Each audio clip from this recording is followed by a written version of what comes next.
Okay, so good morning, everyone. We're ready to do the live stream, 108 movement and Tai Chi Paradigm. So we just follow along. We start off with our hands up like this, turning 1, 2, 3, 1, 2, 3, 1, 2, 3, 1, 2, 3, 1, 2, 3, 1, 2, 3, and stop. And to the side, 1, 2, 3. To your side, 1, 2, 3. 1, 2, 3. 1, 2, 3. 1, 2, 3. 1, 2, and stop. Okay, hands up. Reach down. 1, 2, 3. To your right. 2, 3. To your left. 2, 3. Center. Inhale. Exhale. Hands up. Reach down. 1, 2, 3. To your right. 2, 3. To your left. 2, 3. Center. Inhale. Exhale. Okay, hands on your waist. Circular movements. 1, 2, 3, 4, 5, 6, 7, 8, 9, 10, 1, 2. Reverse. 1, 2, 3, 4, 5, 6, 7, 8, 9, 10, 1, 2. Center. Cross. Knees. 1, 2, 3, 4, 5, 6, 7, 8, 9, 10, 1, 2. Reverse. 1, 2, 3, 4, 5, 6, 7, 8, 9, 10, 1, 2. Center. Hands on your waist. Neck turning. 1, 2, 3, 4, 5, 6, 7, 8, 9, 10, 1, 2. Back and forth.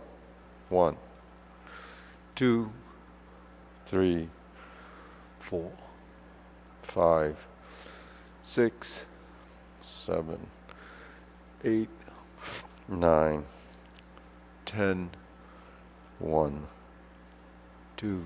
Center. Tilt to the side. 1, 2, 3, 4, 5, 6, 7, 8, 9, 10, 1, 2. Center.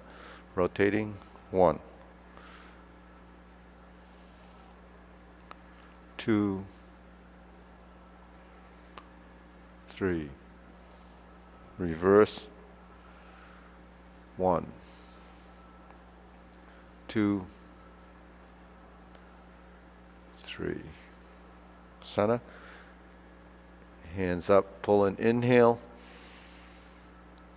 Exhale. Inhale. exhale, inhale, exhale. Okay, spread your feet. Turn the shoulders.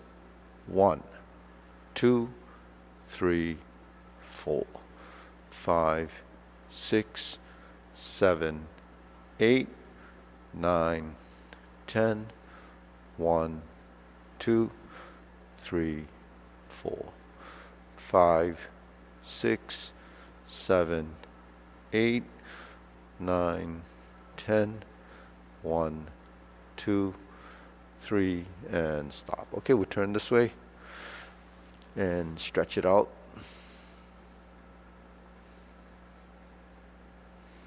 Switch.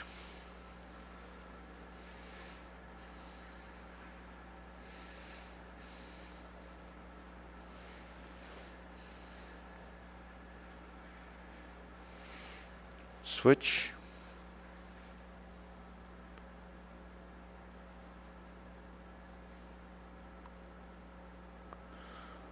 Switch.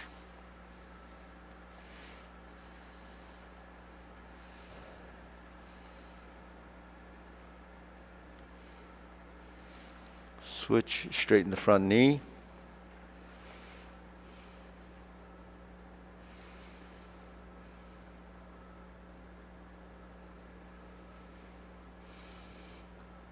And switch.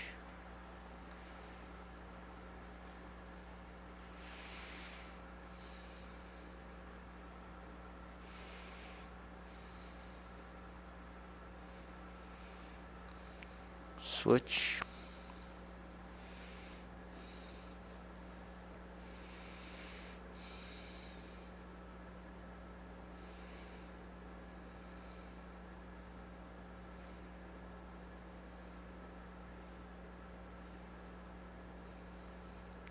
Switch.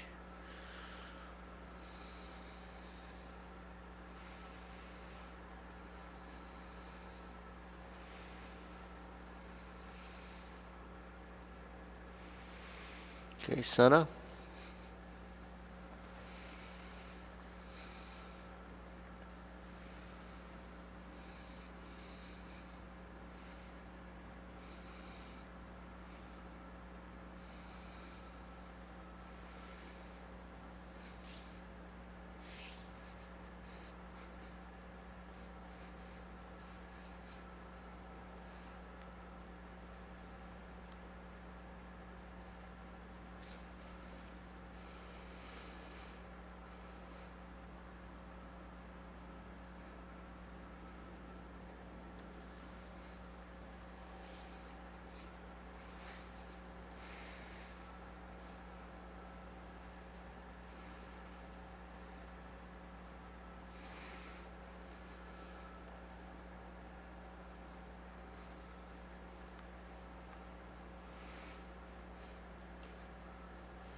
Okay, we can shake it out.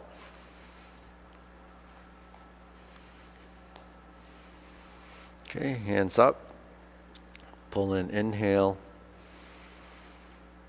Exhale. Inhale. Exhale. Inhale. Exhale. Okay, hands in your waist. Shoulder roll.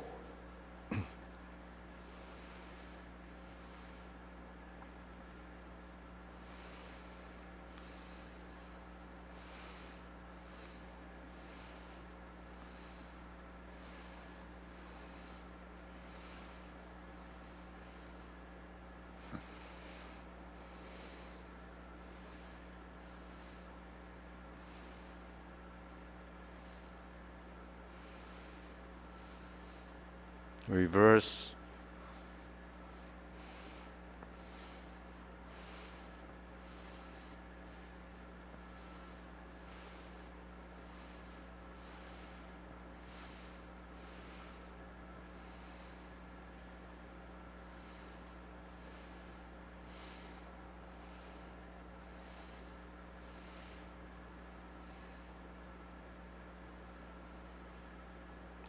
and sana. Okay, next, press, release, exhale, inhale. Breathe through your nose.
And stop.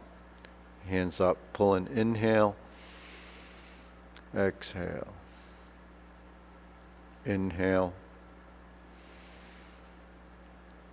exhale, inhale, exhale. Okay, good. Wrists.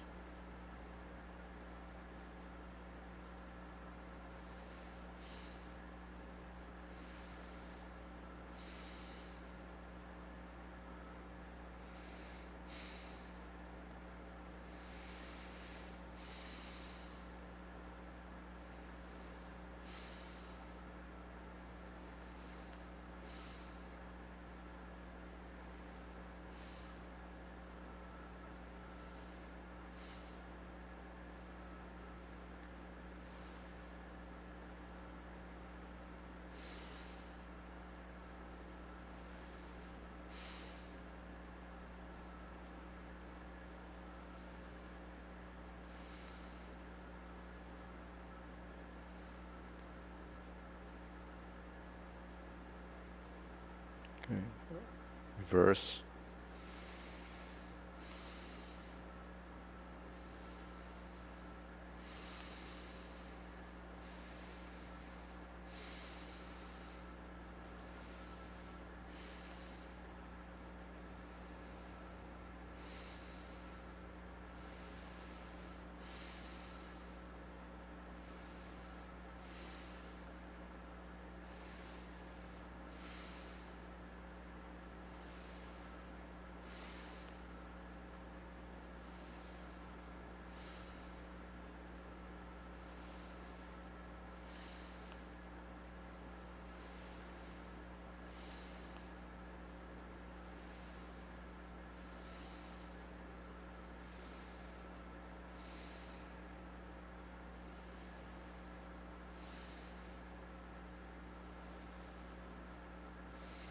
And sana. Palms down, bigger circle.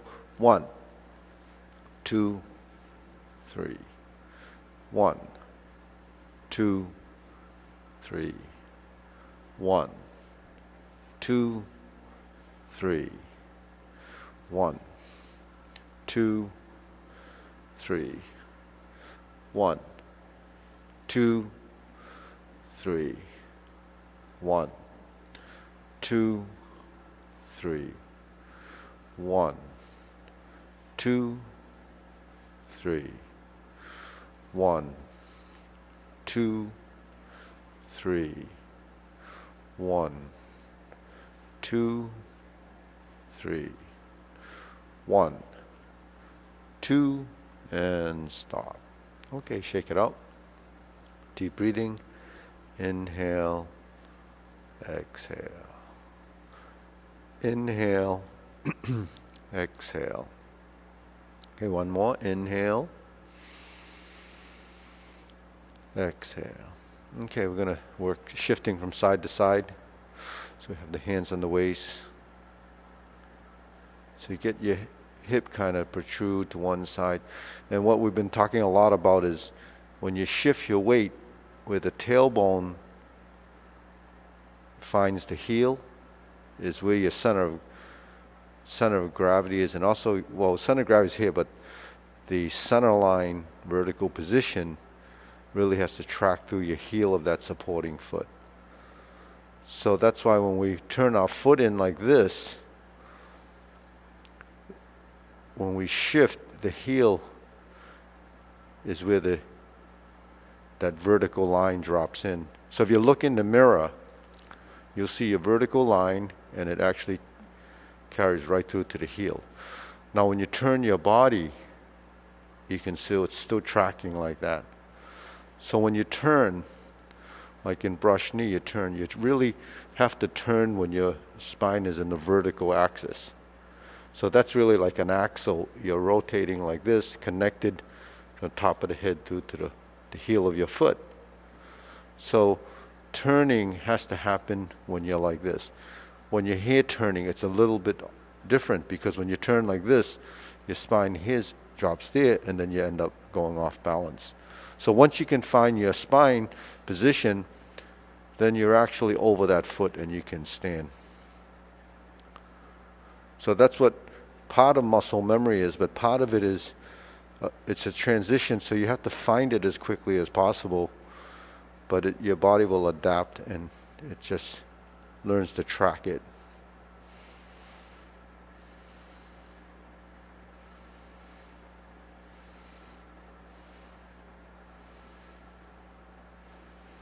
And then when we go to this position, we actually straighten that supporting knee. Because what ends up happening is when you straighten, you end up stacking your body in that vertical line. So the most efficient way of staying vertical is stacking your system. So a lot of times as people age, they start to lean forward. And that's where people end up falling, because the tendency is to follow your eyes and your body wants to do this. But the other thing that happens when you do this, you have a little tension here to keep you from falling. But then when you stumble, you're top heavy, and then you're going to crash. So staying in a vertical position and just moving your eyes actually keeps you in a safer position. So, the eyes actually lead you in a direction, but you follow your nose. So you're using this as a technique. You would actually track your hands following that line. So those lines are throughout everything that we do. Alignment of the body, alignment of the posture. All of these alignments become part of that muscle memory and the posturing. So the geometry of positions that we talk about, the vertical, the horizontal, the square, all of that comes into play, because that's what we're doing with the joints in our body. So there's upper joint movement, there's lower joint movement, then there's torso. So when we think of the torso, when we turn 45 degrees, you could turn your feet. That doesn't allow you to turn your spine, but turning the upper body and the lower body, which is these two segments, it actually twists. So the winding and unwinding of your body is still a motor skill. We have to develop that as a twist. But decades and decades of not doing that, the body is dysfunctional in a sense that it doesn't really know how to do that. So learning to turn your spine is important, because all the muscles back here and all the ones up here have to actually be manipulated. So when we're doing that, we're twisting and turning, but then when we're doing this, we're working this. So there's like your shoulder girdle, where all of these have to come in and twist and turn and twist and turn, because all of these positions end up being a structure. And when we say you're doing the sword or you're doing any of the apparatus, your manipulation of your hands and your forearms is different, because you have to direct that apparatus in a certain direction, so the functionality is more appropriate. Say like using a hammer or a pair of scissors, whatever you're using, you have to be in a certain position for it to work. So something like this, is scissoring. It's like a cross hand. You know how scissors work, right? There's a pivot point, and when you pull that in, the other side does that, and it does that. And it's leverage. Scissors work, on that action. Now, because it works like that, there's a shearing action. The shearing action becomes forces that are spreading and combining. So that's really like the splitting energy of Tai Chi. So there's a lot of concepts that are built into movement, but we don't always understand, the purpose or the idea. So when you're shearing or splitting or separating, they have to be tracking in equal opposite directions in the same plane actually. So if you're doing diagonal flying, you're like this, it doesn't connect. When you're doing diagonal flying like this, then it connects. But what drives it is really the body. See? So when that happens, there's a weight transition. The weight transition becomes part of the lower body. The upper body does that.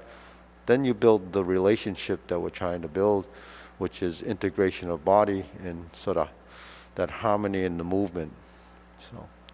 So there's a lot to be said about that, right? Okay. Subtle, yeah. So here we're going to do silk reeling.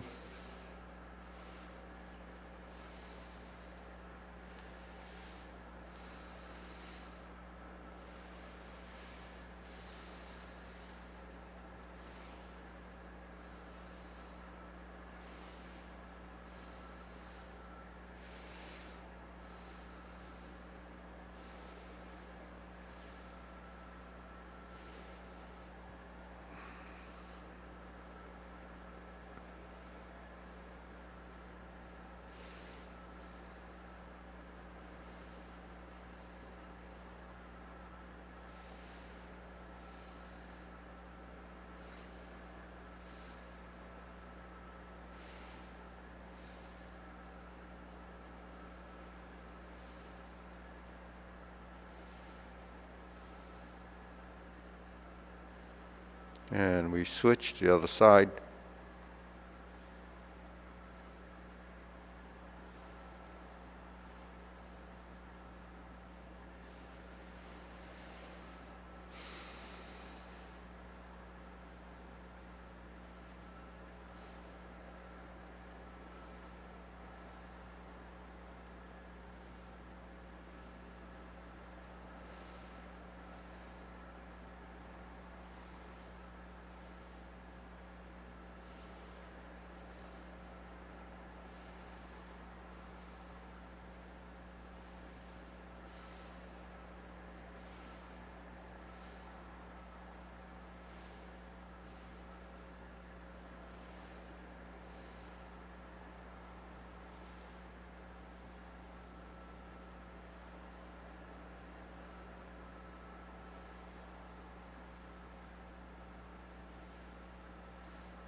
Okay, cross hands, open and close.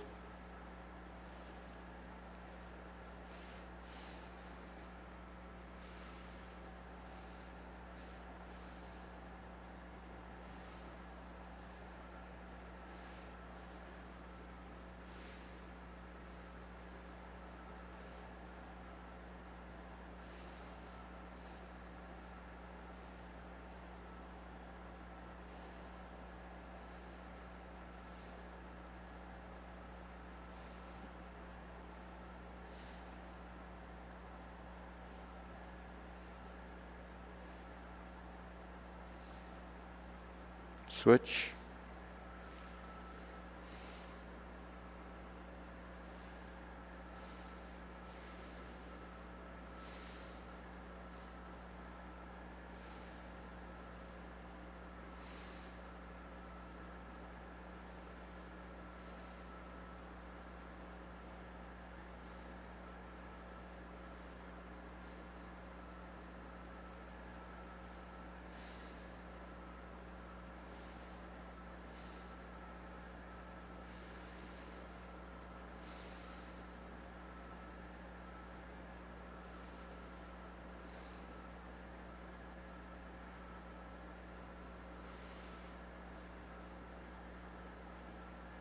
Okay, good.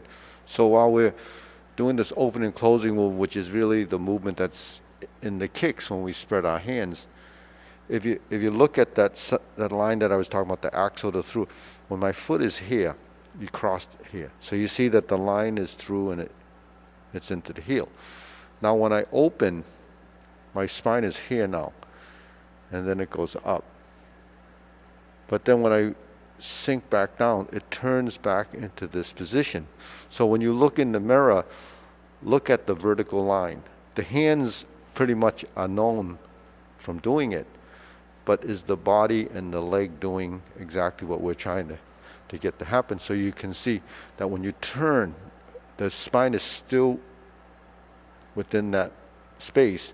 Then when you go up and down, that's the turning. That turning, once your hand here, that's where the foot is going to come up and you're going to kick, and then it comes back down. So you can see that there's a tracking there. That's the vertical line we're looking for. So in Tai Chi they say the top of the head to the tailbone, the coccyx area, is a vertical line, as if hanging from above. So that's your plumb line. That plumb line goes through the body, and that's that vertical position that's your most stable. And that's this position that you turn. So that's, they say it's like the banner, like a flagpole. So the flag waves and the pole is still true. So that's the vertical line. So they use these analogies to draw so that you can kind of understand what they're trying to get you to understand. So it's that vertical line. And that happens in your kicks, it happens in that opening and close. So while we're practicing the opening and closing, we still want the rise and the fall, and you turn to here, and you open to here. You sink the elbows, you relax the shoulders. So when we're talking about upper-lower coordination, the elbows and knees, the hands and the feet, the shoulders and the hips. So because they're working as a relationship, you develop that integration, then the body starts to know. So that's, I mean, as simple as that exercise appears to be, there's a lot inside there. So, okay, now we're going to go to preparation, the circular movements. So there's some upper lower going here. Fold the elbows and knees and lift.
Okay, lower hoop.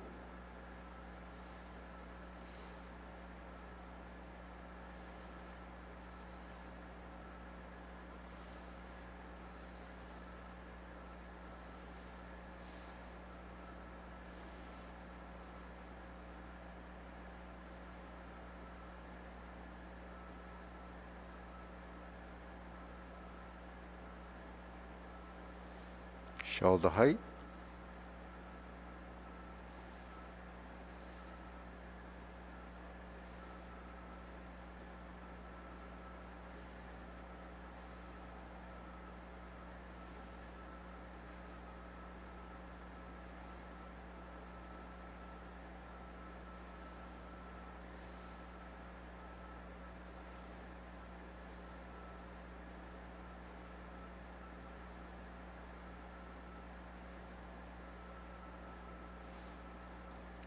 Elbows down.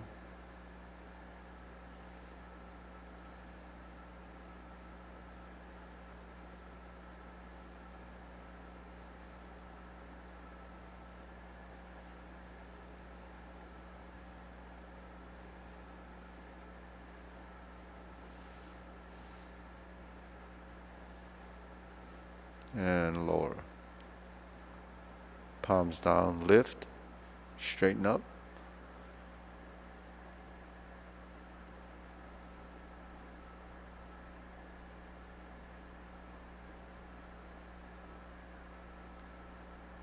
Extend.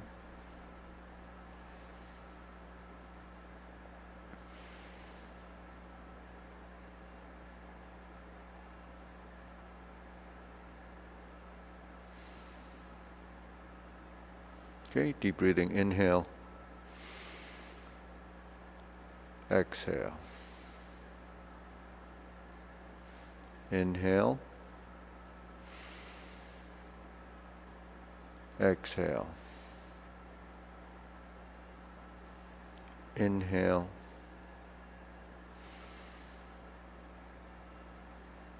exhale. Okay, hands here. Step out, diagonal flying.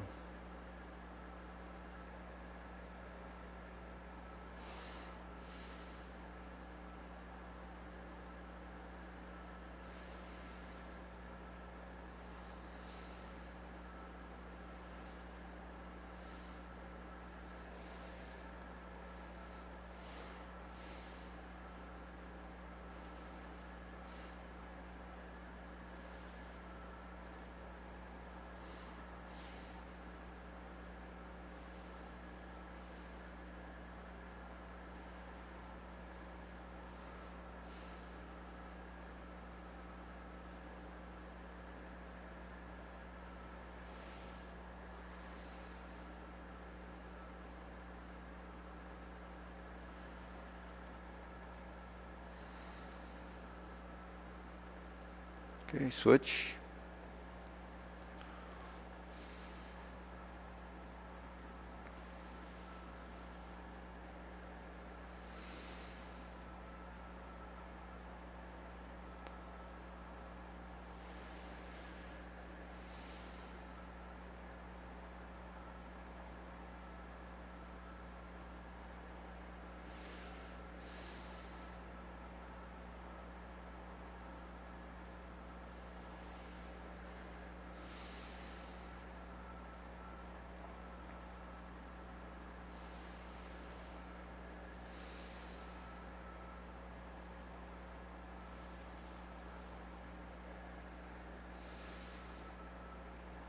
Okay, center.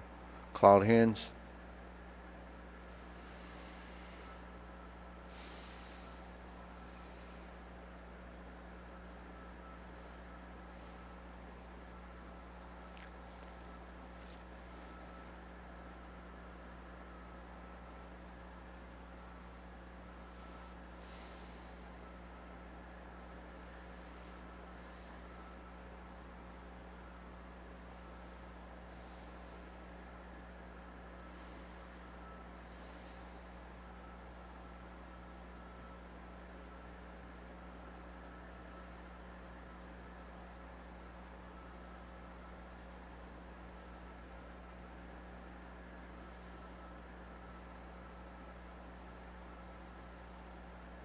Okay, palms down. Lift up.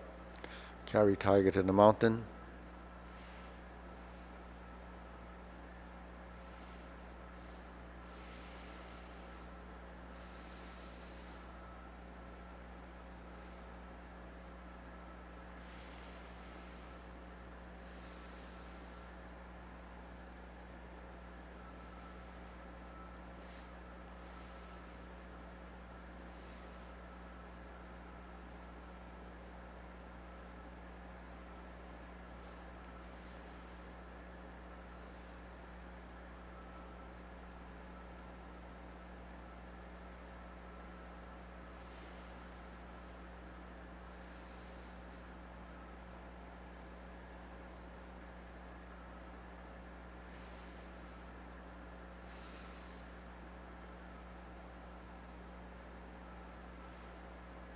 Okay. Infinity sign.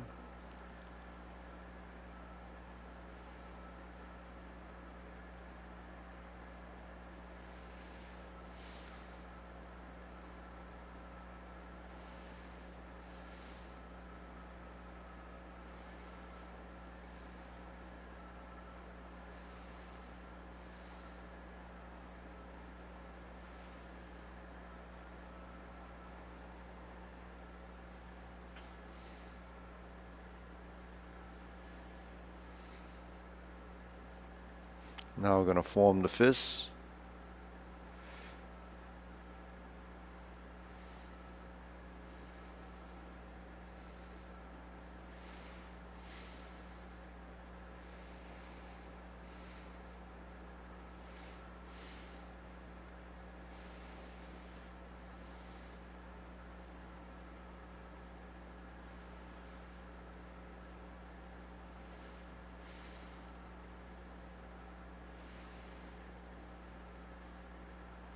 And center. Palms together. Strum the lute.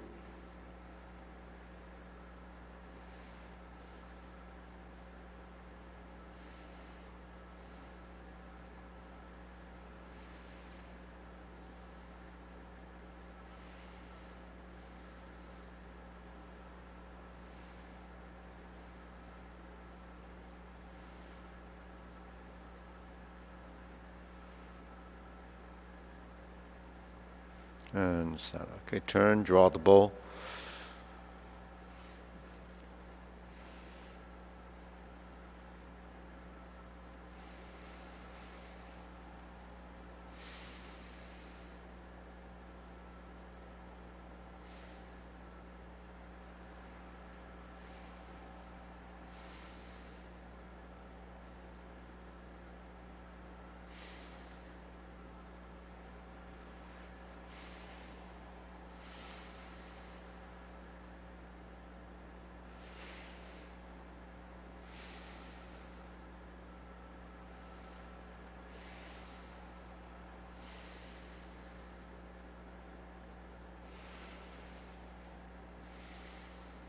Okay, fan to the back.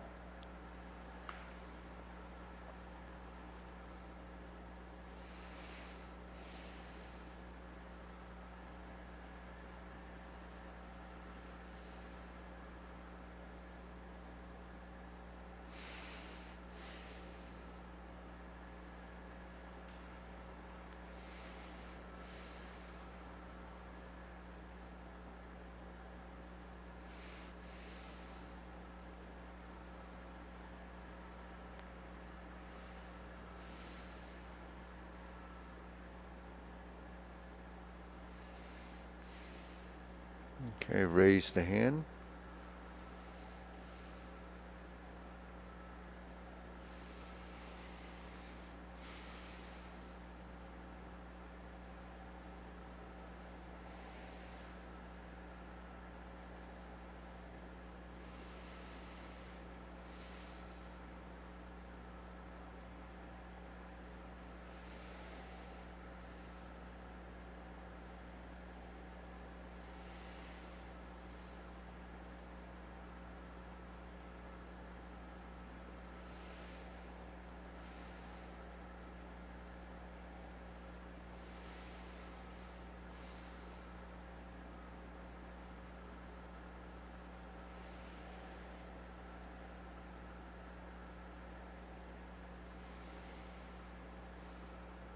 Okay, palms down.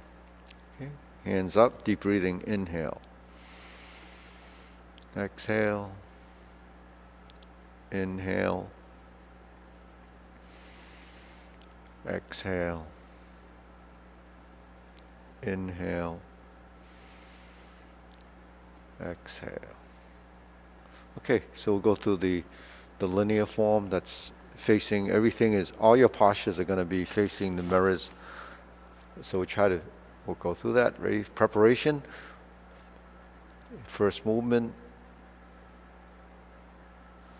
Okay, left side forward. So then turn your torso. So this is square, this is oblique, your body is slanted. Now, creating the circle happens when you square the body. See? So now, this is a position, this becomes a connection between this and this shoulder. So then it merges. So you create the roundness here, because once you're here and you press forward, you actually go over the front knee. Then when you sit back and twist, you shift into that leg, step up, flip the elbows, stroke down. This hand goes to middle, so you feel like you're going to your right, and now we're on the left. So you see the torso turn back.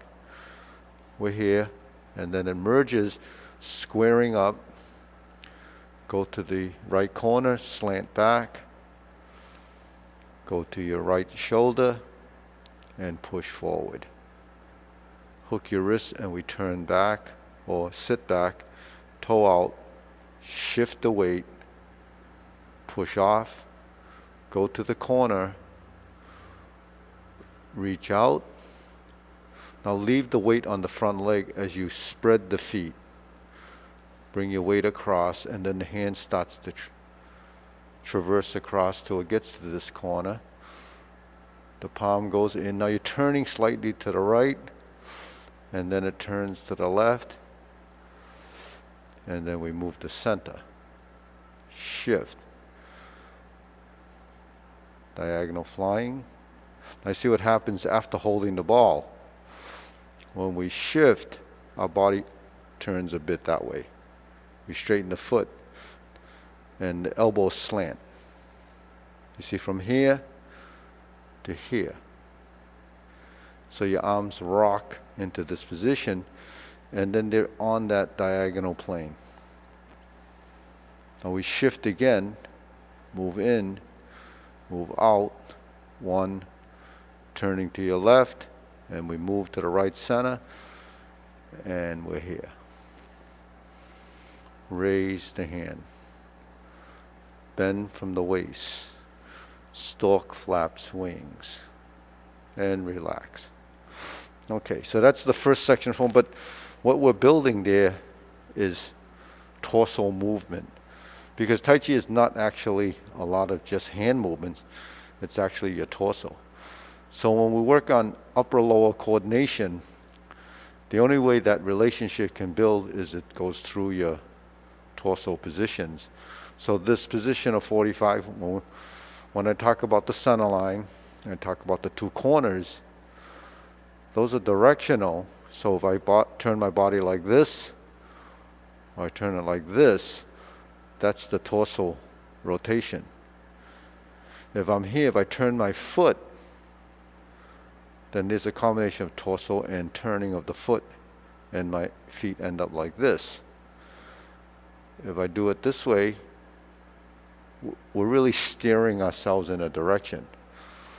So when we move our arms, it's easiest to do this kind of thing, but it doesn't really necessarily tie in the rest of your body. So when we initiate the movements from the spine by turning, then that becomes a control factor.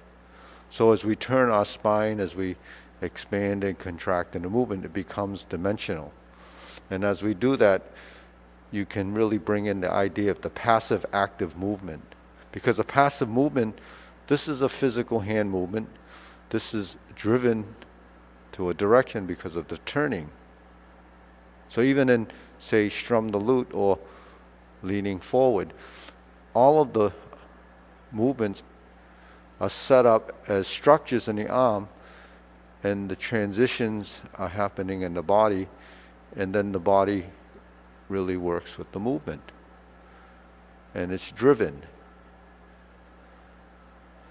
So that brings a whole level of integration, but a whole new level of brain plasticity, because now your brain really has to figure out what has to happen. Because it's just information. The body doesn't really know. It has to go through this process. So now there's the idea of turning the upper body, more voluntarily, like making it happen. Because sometimes movements just happen as a function of, but then when we're driving the movement, then we know that it's initiated from somewhere. So the movement is led by your spine, and then it ties to your legs. Because without the legs and the upper body, you can't create the control of that position while we're controlling our center of mass. Now we can do any of these positions without really control. It just kind of goes there, and it goes there, and it goes there. But it's really not building that seamless idea, because the seamlessness of movement becomes the sequential events that happen through the musculature. So building proprioception, spatial awareness, sort of the volume and movement comes from how we manipulate our skeleton, and then find these positions and adjust as a function of releasing, relaxing, active, passive, all that stuff that we talk about as yin and yang. So that's kind of what we're trying to struggle with. But the struggle with it is actually our training. That's how we practice, and we're always going to be struggling with it. And this is your left side, and that's what happens. So when we turn to the corner and we shift our weight, we don't want to just shift, we want to shift and then be aware that when we push the ankle, so that starts from the ground. Then when we open, we reach out and we settle. So the knee and the heel actually are working together, right? Then when we open, we don't just open, we open and then come to center.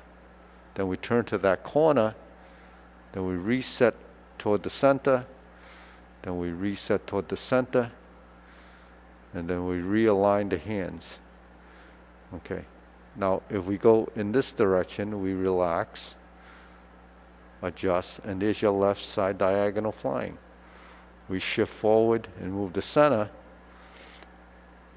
We're moving to the left, and we move to the right. Move to the forward position, shoulder width, and then we lift the back. Then we bend from the waist. Stork flaps wings. And relax. So there's a lot of little things there. But for a new person that's just kind of signing in and learning the sequence, you actually can't do any of that. Because the form has to be in your body in a sense that you don't think about it. So the conscious level goes to this kind of stuff. So this is, bringing in a whole level of conscious intent and controlling what else has to happen. So you go through this phase, and then it begins to be somewhat innate. Then you go through another phase. Once you know that, then you build the next set of transitions. And the body evolves and it constantly connects. And it's really effortless, but after an hour and a half of this, you will feel it. When you're standing like this and you're turning and you're going like this, it takes tremendous amount of strength in the legs. If you're doing it for a couple of hours, or your legs will feel it. So, because we're in the stances, I was telling Nan that you should stretch out the front of your thighs a bit. And the way to do that is, like if you sit on a couch or you sit on the edge of your bed and you hook your foot on the edge of the mattress and just drop your knee. You don't have to lie back like some exercise. You just drop your knee and then let it go down, and you'll feel it stretching the bands across here. And you don't have to do it for a long time. Just do it 2 or 3 times, and that's actually going to... Yeah, it's the same thing as this. But because you're doing one leg at a time and it's on the edge of a soft mattress, just hooked there, then you just drop your knee. It'll give it a gentle stretch. And then, because it's painful, when you stretch that muscle, because it's very strong. These are the strongest muscles. They say the butt's the strongest muscle, but those really work when we're in this stance. In here, when we're in a single whip position, We don't tuck, we just sit. So when you sit, you kind of let this fold. Now, there is shifting like this. So when we're in a single whip position and we go like this, the legs actually turn too. So because this is going like this, there's that compensation, and then we'll go like this, there's that compensation. So we turn like this, and then it goes back, then it resets. You see, so your legs will open back up, and then you're going to feel it through the muscles that actually create that motion. Because these work to do this, but when you do this, then the muscles that are required to do that is different, because now you have a give and take there. Just like when we're doing this and this. Now when we do this and this has to do this and this. So your knees, your legs are actually in the thighs doing this. It's like twisting and winding, like it's a spiraling action. That happens in your forearms, it happens in your thighs as a function of your joints maneuvering. So those type of actions really, change just the rigidity of your body, because it's designed to twist. Now the same thing happens in your torso. We're talking about the arms and legs, but the torso is very rigid because it's paired up. But once you turn or you lift and you fall, now all of this connective tissue, your ribs, your shoulder girdle, all of that starts to move, including here. So when it starts to move, this circulation is going to be different. You don't have all the discomfort in the body because it starts to knot up, simply because the human likes to be stressed. Well, it doesn't like it, but and stress causes you to tense up. It's a defensive mechanism. So a lot of people that are stressed are very, rigid and stiff, because the body wants to defend itself. So when you're in a defensive mode, you tend to contract everything because you think that that's going to protect you.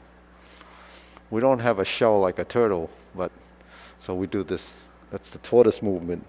You cover up, So anyways, so the body, you have to learn to do the opposite, and that's really beneficial. So stress relief, doing something meditative, really is getting rid of and letting go. So letting go is when we lift up and let the body go. Now you can't be really rigid if this is in motion. So that's what we're trying to do. Okay, so we did the linear part, the front side. Let's do the whole form now, because that's just like a tutorial. Okay, so let's go through the form.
Okay, good. Deep breathing.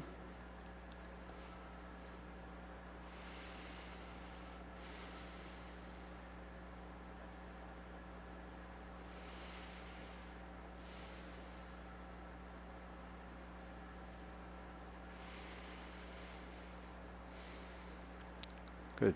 So we're going to shift from this, the Tai Chi Paradigm to the 108 movement form. So because this is online, we're going to work on a section of the form first, then we'll go through the whole form. So the section we're going to work on is, right after the first set of cloud hands. So using the mirrors, we're going to face this way, and then we're going to turn toward the front mirror just to go over the hand movements and the leg movements. Right? So we're here. Now when we turn the hands, that's reversing the ball, cross the wrists, step out and fold the elbows, and then these are like that shearing action we talked about. Then we flip, sit back, toe out, step up and fold. So folding, you have that elbow-knee relationship. And then when we lift up, we're going to straighten the knees. Straighten the knees, and then we're going to lift the knee and kick. Then we set the foot down and then set up that hand position again. This time it goes directly on top. Step forward and let the elbows go out. So your hands are sort of stacked like this. Then you open up by bringing the elbows in. And then we flip the hands, toe out, step up to here, fold, lift the elbows and knee, and then kick out. Then we cross behind.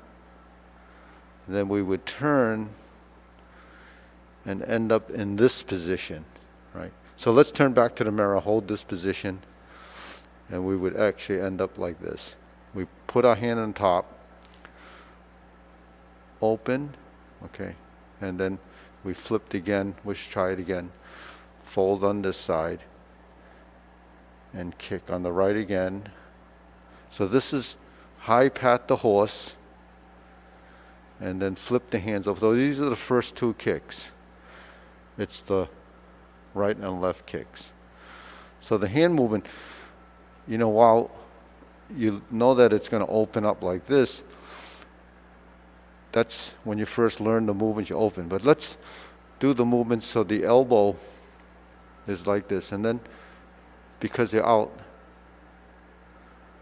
let the shoulder relax. Let the shoulder relax. So that becomes a function of, if the elbow goes in, the hand will go out. If the elbow goes out, the hands will come in. So that becomes a movement that becomes a function of. Now for newer people, just memorize the order of movement.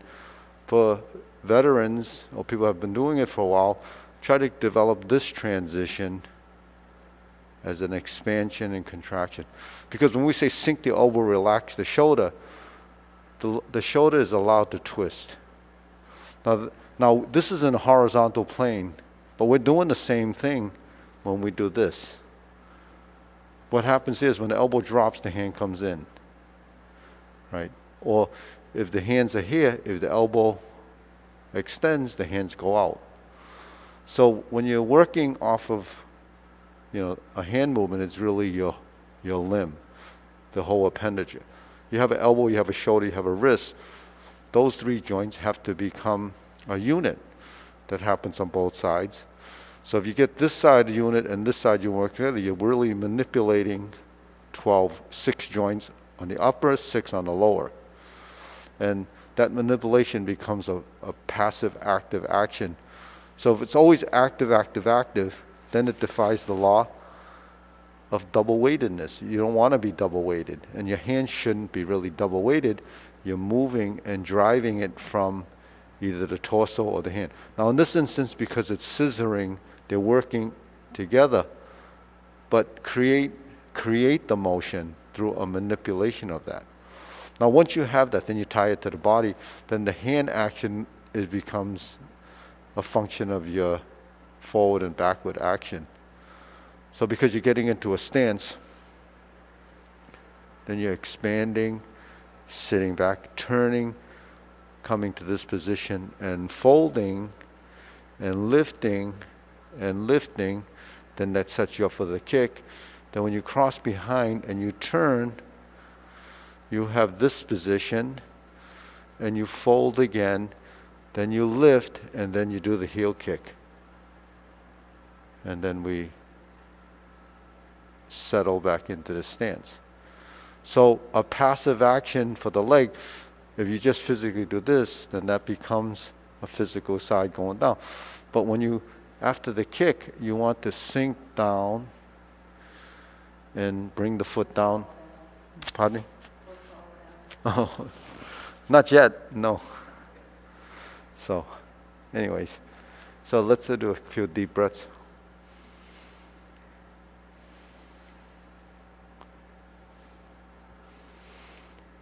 So that hand movement happens in any of the kicks that have that hand movement in it, including at the end of the form. We have palm strikes, face, high, pat the horse, so you have that the same hand movement. And then we would maneuver through left side to the right side, and then we do the grasp the sparrow's tail. So that's the high, pat the horse movement. Now you do the 45 movement form, like you would be in a position, and then you would cross, and then you would open. But in those forms, it comes like this. It's bigger, and then you would go like this, or flip the hands, go into a position like this. So high pat the horse looks like this, or pat the horse's mane. So when we're in, so say a palm strike fakes position, you end up in a cross hand, and that's when the elbows can fold or turn. So those are setups. We're always setting up a position, for the next motion. So if we're here, when we turn like this, and then we lift and kick, then we go to a position, then we like this. So that kind of looks like pat the horse's mane, but actually it could be leading you toward a kick. So those are sort of transitions that the body picks up on, and then it starts to recognize the transition with the hands, and the reversing of the circle starts to work together. So when we do this and this, or when we reverse the ball, the hands start to work together.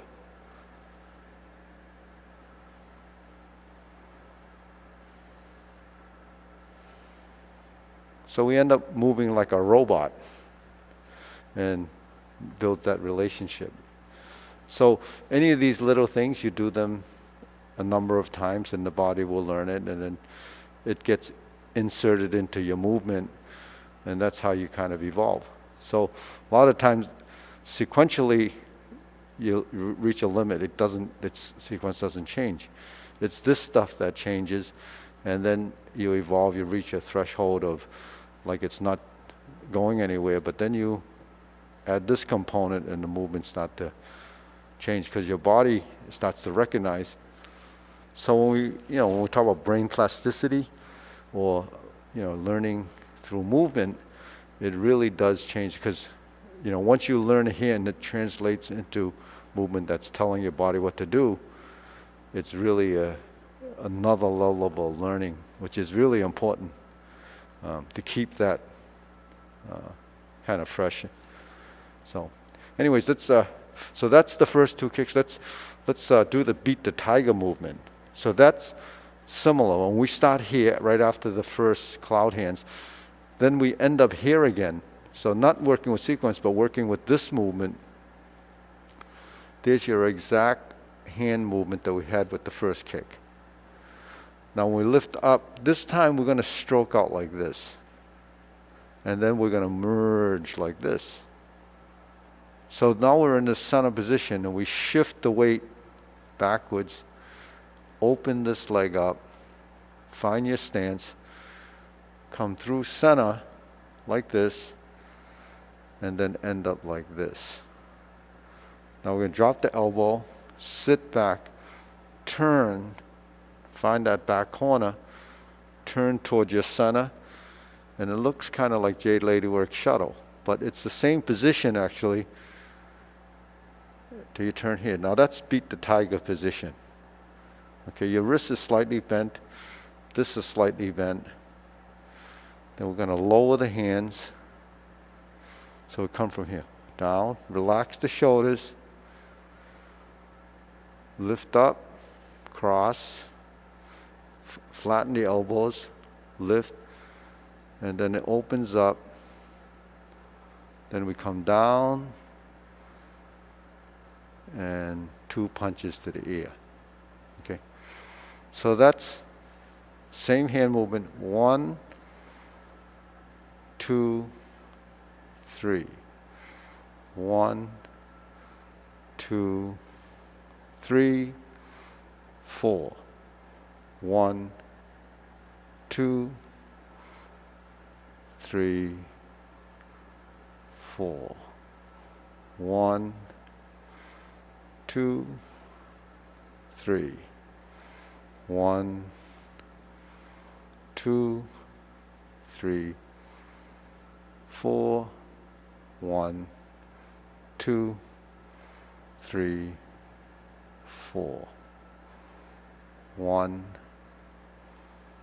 2, 3, lift, 4. 1, 2. Okay, so that's beat the tiger. And so, one of the practices of training is to take the individual postures, kind of analyze it, and you go through that process. And then you insert it back in. So let's try that again. So we're here. 1, here's your lower hoop. Here's your center line vertical elbow. 2, there's your opposite side. 3, 4. 1, 2, 3. 1, 2, 3, 4, 5. 1, 2, 3. 1, 2, 3. 1, 2, 3, 4. 1, 2, 3, 4. Okay. So that's integration of upper lower, the relation. So when your hands are here, it's about shoulder width, eye level. So when I reference eye level, shoulder width, those are all reference points because we're working within the realm of our body position. So we're using those as reference, and that's your best guideline because that normally doesn't, it's not affected by referencing somebody else. You're working within the realm of yourself, sort of your own universe. So when we're here, the 2 punches, it's really that circle. So you can see just doing that,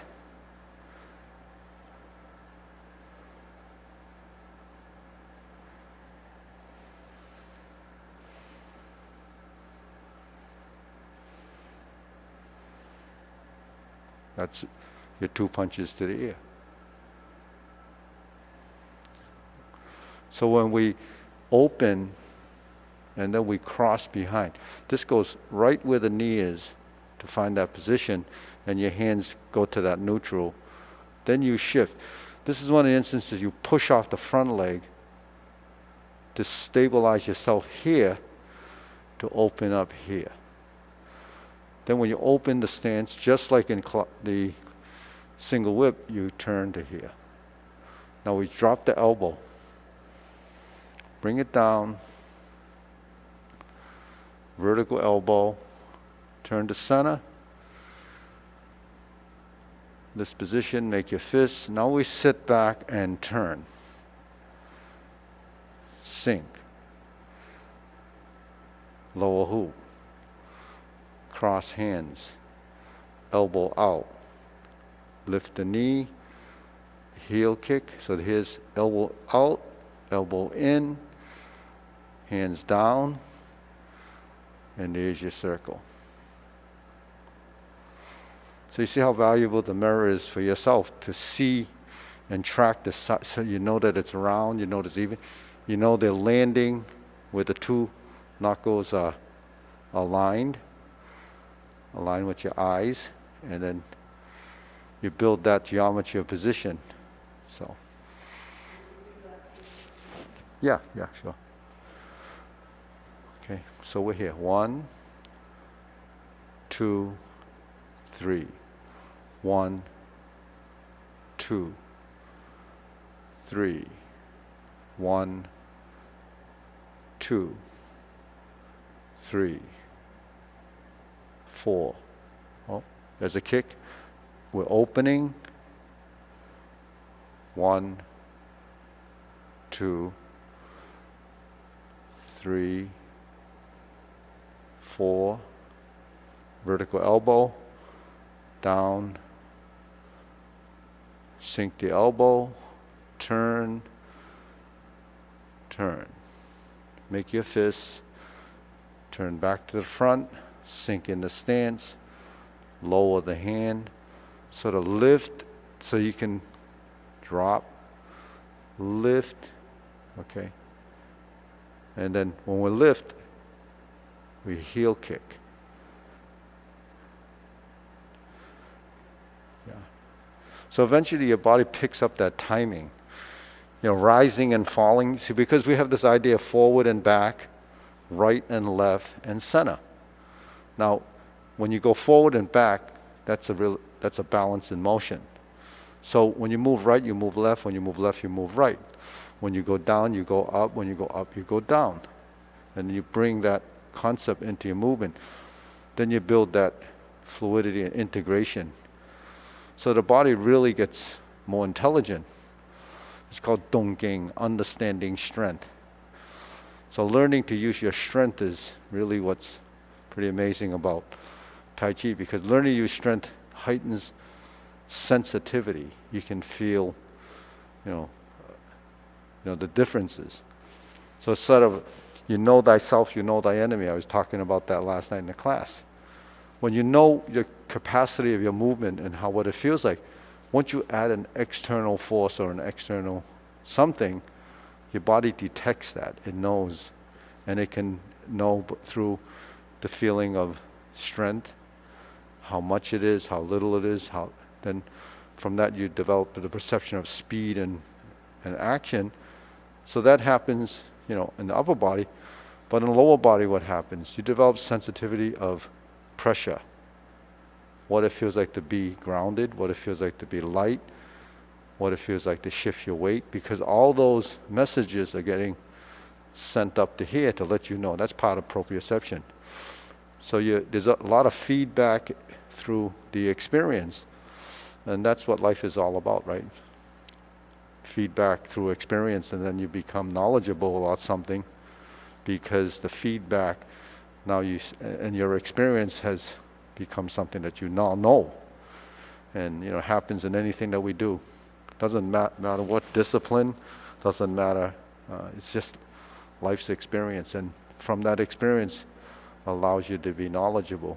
And the longer you do it, the more you know, the better you get. And that's how gurus become gurus. They just do it forever.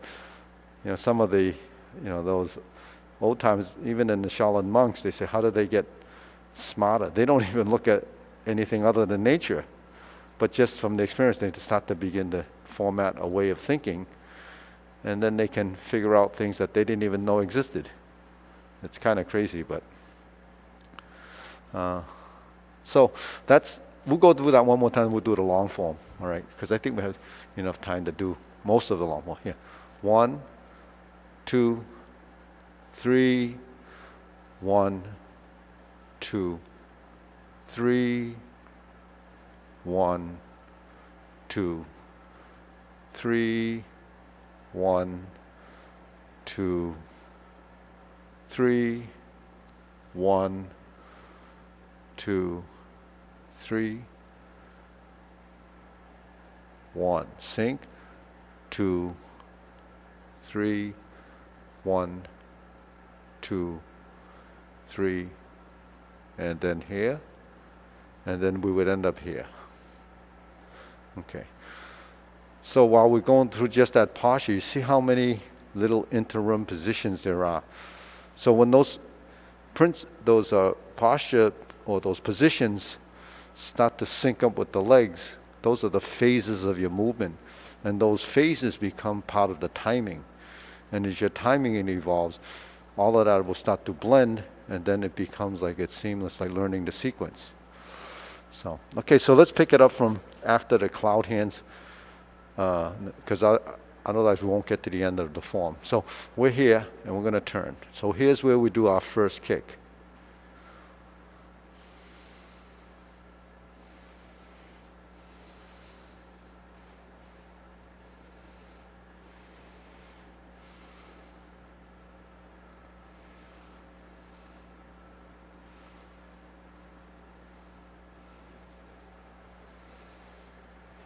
And the heel kick.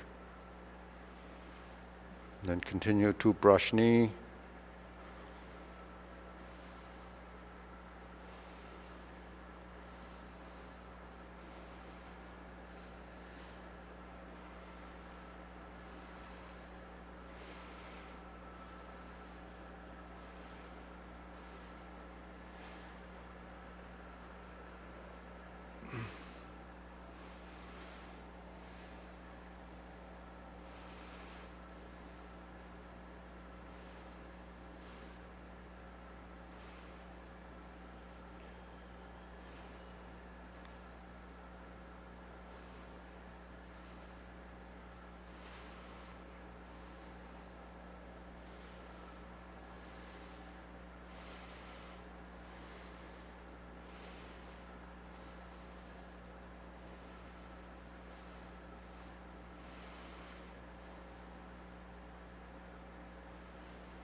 Back fist.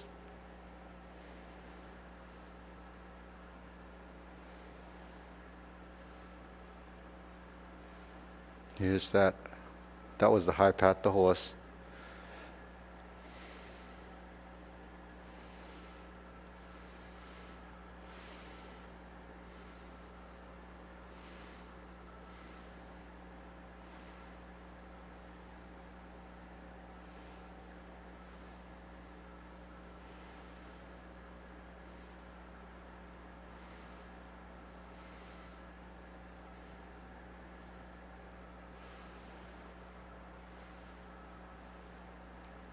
Good. Okay, deep breathing. So I think it was pouring a little while ago, wasn't it? It was really something. So anyways, hope that was helpful. It's about time. But anyways, anyone that's watching that's hasn't been coming to the school, this Sunday I looked at the weather. It's going to be around 80 degrees, kind of sunny. So I will do a Tai Chi class outside at 9:30. So anybody that wants to come is invited. You can. I know it's a long weekend. Maybe some people will be away, but nowhere to go. So, so might as well. If you have time, I'll be in back. Unless there's something else going on and takes our space, we'll have it there. Otherwise, we could do it in the parking lot. So I hope that was helpful. Everybody get something out of that. All right. So I'll see you next time, and next week, same time, we're going to do the live stream. If you enjoyed that, subscribe, share with friends, and see you next week. And